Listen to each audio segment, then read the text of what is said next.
Buenas tardes, compañeros y docente. Quien les habla, Alexandra Ocampo y mi compañera Karen Ávila. El día de hoy les vamos a hablar sobre el tema 101, que es Assessing Your Learning. Este tema trata sobre evaluar aprendices jóvenes y como primera parte se tiene por qué evaluamos a los jóvenes estudiantes.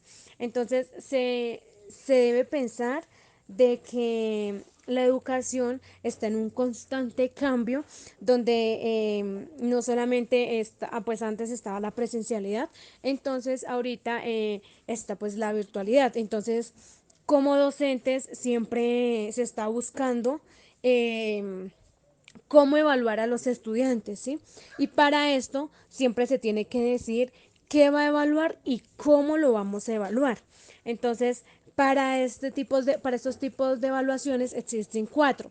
Como primer tipo de evaluación está la evaluación sumativa, que es la que evalúa al estudiante porque se quiere saber qué ha aprendido. Entonces, siempre al finalizar un tema, se evalúa el tema para ver el estudiante qué aprendió de dicho tema. Como segundo tipo está la evaluación formativa. En esta se evalúan los estudiantes porque se quiere ver cómo lo está haciendo para así ayudarlos a mejorar. Entonces, para esto se usan los resultados de la evaluación y se le muestra al estudiante cómo mejorarlo y cuáles fueron sus errores. El tercer tipo de evaluación es la evaluación continua. La evaluación continua, bueno, esta siempre cambia, ya que no solamente se van a tener resultados buenos, sino se van a tener un margen de error. Entonces, en esta, algunos estudiantes, pues no les va a ir muy bien en el examen, ya que no se adapta al estilo de aprendizaje que tienen este tipo de estudiantes. Y hay otros que les va a ir mal porque no es el aprendizaje al que ellos, sí, al que ellos como que están acostumbrados. Y como último, se tiene la evaluación de portafolio. Esta evaluación de portafolio casi siempre es utilizado por los docentes, ya que no solamente se evalúa una vez y un solo tema, sino es una evaluación que es constante y evalúa todos los trabajos que el estudiante va obteniendo. Entonces, en esta evaluación, el docente va agregando las dificultades y las fortalezas que tiene el estudiante para así ayudarlo a mejorar cada dificultad que se le vaya acercando en el aprendizaje del niño, del estudiante. Por consiguiente, se tiene la evaluación continua. Esta evaluación se le desarrolla en los niños de diferentes velocidades y va cambiando constantemente, ya que el aprendizaje va variando dependiendo del tema y la didáctica que tenga el docente para enseñarle al niño. Entonces, es también muy importante que cada uno vaya recopilando información y la vaya guardando y no sea solo una sola vez, sino que no importa que vaya pasando de temas, sino que vaya agregando temas, pero sin olvidar el tema pasado que se haya hablado. Para esta evaluación se tiene cuatro tipos y como primer tipo se tiene la evidencia. En esta parte, que es la evidencia, se tiene en cuenta el trabajo del niño, o sea, se ve el trabajo del niño. Eh, entonces, es como si imagináramos ser detectives, entonces se puede ver como evidencia para poder mirar qué medidas tomar para ayudarle a mejorar al estudiante. Como segunda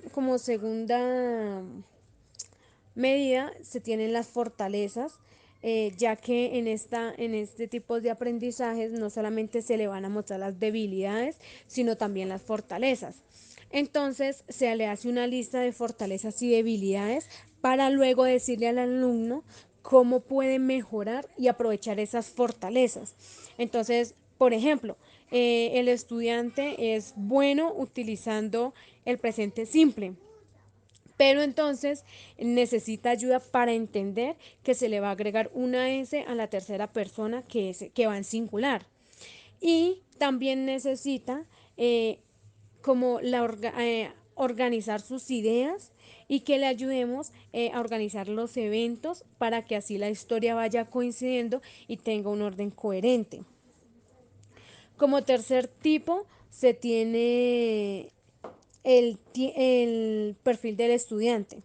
Entonces, en esta parte es muy importante y es más común, ya que el perfil tiene una serie de declaraciones donde dicen los diferentes aspectos del estudiante y lo separan en ítems. Entonces, ejemplo, en lectura, entonces el niño puede leer y comprender todas las palabras de la lista, pero en dificultades, pero no las organiza bien. En el escucha, comprende instrucciones sencillas, pero así. Y en el habla, pues su tono de voz y se comunica bien con los demás, ¿sí? Entonces, va cambiando. Y como último tenemos el tiempo docente-estudiante. Esta siempre se hace en el aula, ya que, ya que hay docentes que no solamente tienen un grupo, sino varios, o el grupo es demasiado amplio, entonces los docentes utilizan el dividir el grupo para planificar las actividades. Entonces, el grupo A se llama, bueno, el grupo A está coloreando, el grupo B, entonces no solamente se tiene en cuenta un aprendizaje, sino se tienen diferentes. Y así, en la siguiente, de la siguiente manera, los estudiantes no solamente interactúan, sino van teniendo opiniones de los otros compañeros. Entonces ya para la siguiente lección, el docente cambia los grupos, entonces el que estaba en la A pasa a la B o a la C y así sucesivamente, para que el niño vaya teniendo más opiniones de los compañeros. Bueno, para continuar, los estudiantes se evalúan a sí mismos. Esto se hace al final de una secuencia de lecciones, que es cuando se trabaja un tema por varias semanas o se ha terminado la unidad de un libro de texto. Es allí cuando podemos pedirle a los estudiantes que nos respondan sí o no a ciertas afirmaciones del tema trabajado. Y allí ellos mismos se van a evaluar si de verdad obtuvieron los conocimientos necesarios y pueden manejar el tema que vieron durante esas semanas. En caso de que los estudiantes respondan que no a alguna de las preguntas o afirmaciones que les hagamos, es necesario volver a las lecciones que han estudiado y analizar de nuevo el punto donde no les quedó muy claro el tema.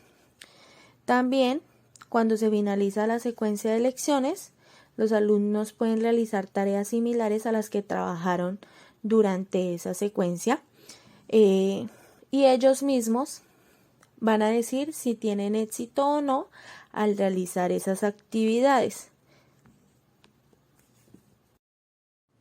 Por otro lado, encontramos los tipos de pruebas. Están las pruebas de audición para estudiantes que aún no escriben bien, que se pueden realizar con tarjetas con imágenes, las cuales se nombrarán y escribirán para que los estudiantes las señalen. También están las pruebas de expresión oral para estudiantes mayores de 8 años o más, donde se les pedirá que encuentren las diferencias entre dos imágenes similares al hablar con un examinador o entre dos niños mientras que un examinador los escucha y califica su hablar el uno con el otro. También se pueden realizar actividades donde el niño haga una historia basada en imágenes que se les presente. Están también las pruebas de lectura y escritura, donde los niños más pequeños pueden realizar actividades de organizar una palabra que se les presenta con sus letras desorganizadas, y para los niños más grandes se les puede pedir que completen un diálogo utilizando las líneas que se les den. Para finalizar, hay que recordar que estos tipos de pruebas se hacen en relación a la edad del niño y su aprendizaje.